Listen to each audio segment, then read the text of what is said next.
Evening, ladies and gentlemen. It's my absolute pleasure to be with you this evening to discuss the important topic of racism in policing.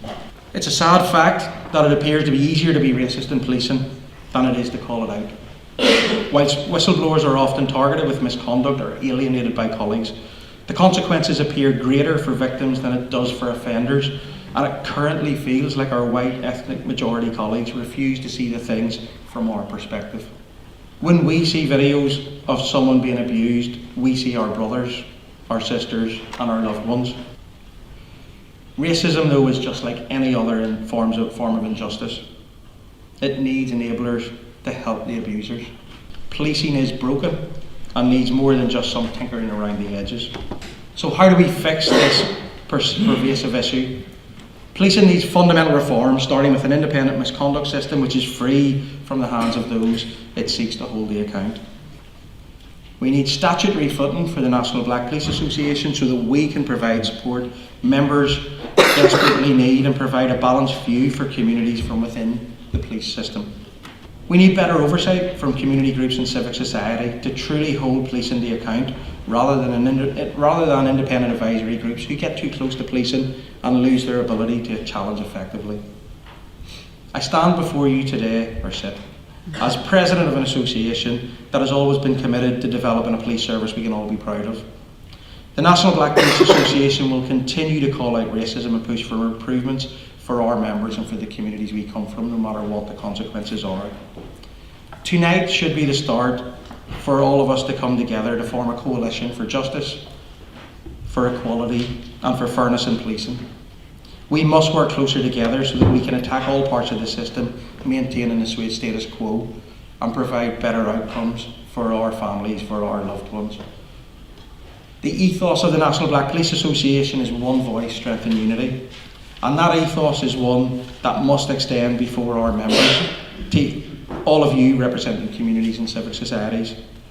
Together we can succeed and be the generation that finally reforms policing once and for all. Good evening, everybody. I promised not to start with statistics, and actually I've gone right back on my word, so I'm just going to give you a few statistics. When I joined the Metropolitan Police Service, less than 1% of officers were of colour, and 22% of the population of London was non-white, and Macpherson labelled the Metropolitan Police Service as institutionally racist. When I left the organisation in 2020, 16% of officers were of colour, and the census told us that 46% of Londoners were non-white. And a year after I left, there was the Casey Review, which labelled the Metropolitan Police Service institutionally racist. So you can see the pattern that's developing here. Throughout my career, I would say that two things were consistent. The label of institutional racism stood, and the rejection of that label by police leaders. Why do they find it so difficult to embrace and accept that label? I would say that there's three main reasons, and there are probably many others, but I think it's political leaders and police leaders don't have the appetite. And the second reason I would say is police chiefs will tell you that, well, they fear media criticism of admitting institutional racism. But here's the thing, they've invested millions of pounds in police comms, and it's a beast. And we've seen that work, and they've used that to counteract the narrative against in the Chris Carber case. And so it makes no sense. Why are they not using that to tackle structural institutional racism? Third reason is that police leaders say they fear a backlash. They don't want to alienate police officers. But surely that comes back to good leadership, good, ethical, strong leadership. And I think that's what's missing in policing in the UK. It's strong, ethical leadership. The dial has not moved on the iconic disproportionalities. They are very much in existence. And I think that the only thing will suffice now is a royal commission. As Andy's quite rightly said, this can't carry on anymore. It's carried on for decades When will it stop? And when will we get an equitable police service that we all deserve? Thank you.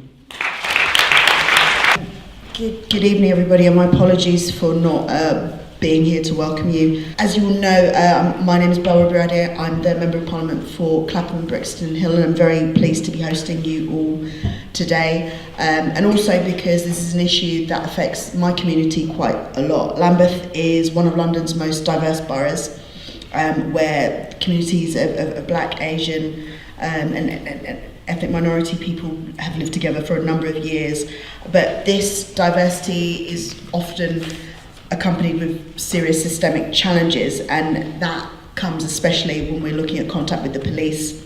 Only 38% of residents in Lambeth believe that the Metropolitan Police treats everybody fairly.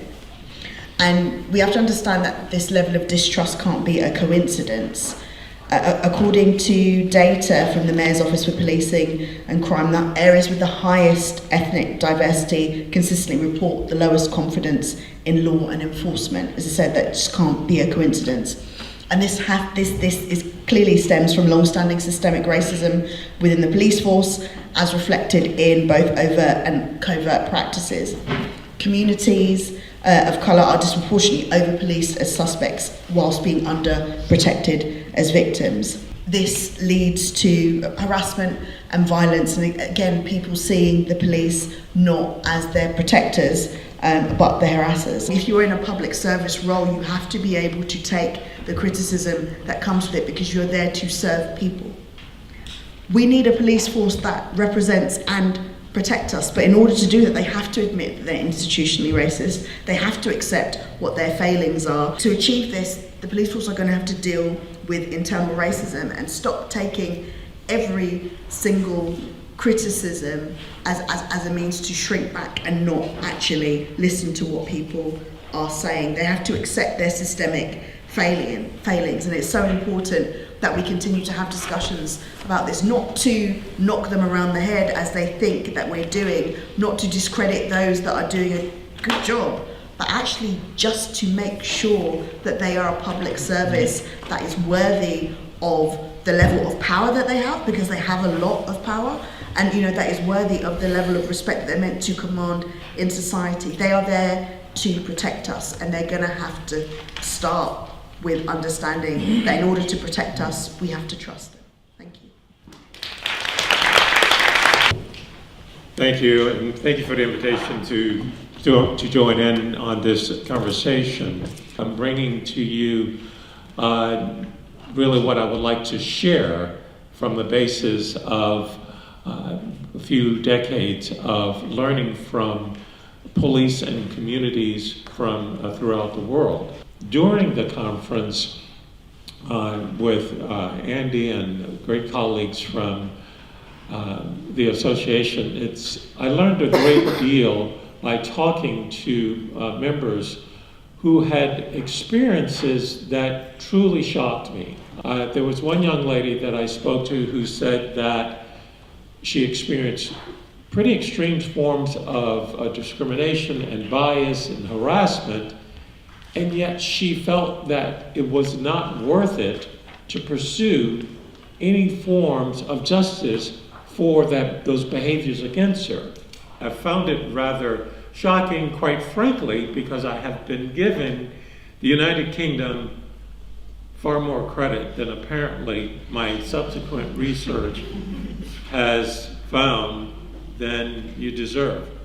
I have been giving you a great deal of credit and have argued on the behalf of what I believe to be going on in the UK, that I was absolutely shocked that in some cases was fully on the opposite end of the spectrum. I established that from almost a position of apology for those of you who experience these systemic level problems that are clearly a part of documented history. Following the murder of George Floyd in the US, I was, this is a confession, I was encouraged to start the Institute for American Policing Reform. I had reached a point in my disgust with our failures to deal with reform in America. And I had just simply gotten used to these scenes of beatings and murders going on of black persons in the United States, particularly of black males, by the police. I founded the Institute on 5 pillars of reform, which I think are key for us to acknowledge here as a part of necessity for change anywhere. First, in law and policy. National uniformity to laws and policies governing police authority and conduct must enable consistent, predictable, and generally accepted adjudication of policing practices across all jurisdictions. Accountability. Police officer accountability must be reflected in transparency, honesty, competency, fairness, respectfulness, unbiased and impartial application of the law, and submission to the law by those who enforce it. Standards education and training. Police officers must adhere to the highest ethical standards, as was pointed out, because police officers are the most powerful public officials that the average citizens ever encounter. They must receive broad, community-oriented education and undergo diverse training regimens. Policing standard education and training must promote instinctive peer-to-peer accountability and absolute regard for human dignity, laws, and policy. Pillar 4, leadership development. Policing service must be led by persons determinedly committed to the highest regard for human dignity, public care, and public safety. Police officers must be led and held accountable by people who inspire an unwavering care and service ethos. Finally, pillar number 5, community engagement and education. Policing reform must be developed and sustained through embedded citizen participation in a dynamic and compassionate change process that is mindful of history and sensitive to the racial and ethnic identity issues that are key and essential in our communities. Thank you. Thank you. Thanks everyone for joining us this evening and giving up your time for this really important conversation, discussion, and hopefully a way to move us forwards. I sit here with a heavy heart, an optimistic one, but nonetheless really heavy. The thing with the Casey review, whilst it said all of the things that we know about, the things that we worry about, struggle with, etc., is for me it really came from a white lens. It was very much from that, kind of white perspective as opposed to looking at it from what those challenges may be for people of colour. What I mean by that, and where I think there were some missed opportunities in the Casey review, was to look at how race interplays with misogyny, with poor leadership, and with all of those other things that came up in that. When we think about it, I think there was that missed opportunity to actually break the data down and tell people who is actually experiencing what, when, where, and how. And also the intersectionality and how those play out in terms of not just being a person of colour, but the fact that you have, children, childcare responsibilities, and all of those other things that intersect, the fact that you might be neurodivergent, etc. And those kind of things weren't particularly covered in there or brought out in there. There needs to be something about being able to investigate, being able to look at systemic barriers, challenges, the systemic, problems that we have within policing. Race has to stand alone. We've been in this, situation for years, and one of the things that we cannot seem to tackle and change in policing is the race issue. I think there needs to be a legal framework in terms of that. So I think it's great that we're sitting here in the House of Commons, where our laws and everything are made and debated and discussed, because actually for me that's what this is about. It's about getting that legal framework behind this and making race be front and centre and not just a part of and another thing to do, but actually making it a main focus and standing out. Thank you. For the last 50 years, 25% of British people have admitted to being racist, very racist, or a little racist. They've admitted to it in every survey ever done, okay? So that's the context, isn't it? But do they feel confident in expressing that racism at work or in society? Well, since the 1970s, when racism was made unlawful, increasingly less so, up until Brexit, when the anti-foreigner, we're not actually against black people, we're just foreigners, you know, these people come over here and destroy our country, yeah? But there was an underlying narrative, wasn't there? We know the Metropolitan Police is institutionally racist. It has been since McPherson, and it probably will be forever unless we start implementing some of the solutions we're going to talk about. We also need to acknowledge that the Home Office is currently institutionally racist. It wasn't a chance thing, it was part of the cultural wars. It was a political ideology being translated into action by the Home Office. Within the Home Office, civil servants who didn't like that were not promoted. Those who bought into it were. Even worse is the Equality and Human Rights Commission. So before the 2019 election, Corbyn-Johnson one, if you remember that one, the Equality and Human Rights Commission were approached with 3 different possible formal investigations. One was anti-Semitism in the Labour Party. Another was Islamophobia in the Conservative Party. The last one was an investigation into the Home Office's hostile environment in Inspector Windrush. Which of those 3 did the Equality and Human Rights Commission decide to investigate? Anti-Semitism. So in the general election, Corbyn was under attack for being a racist. Johnson should have been under attack for being a racist because Windrush was probably one of the most racist policies that any government's ever come up with, ever. But the Equality and Human Rights Commission had aligned itself with the Conservative Party. It had been weaponised by the Conservative Party.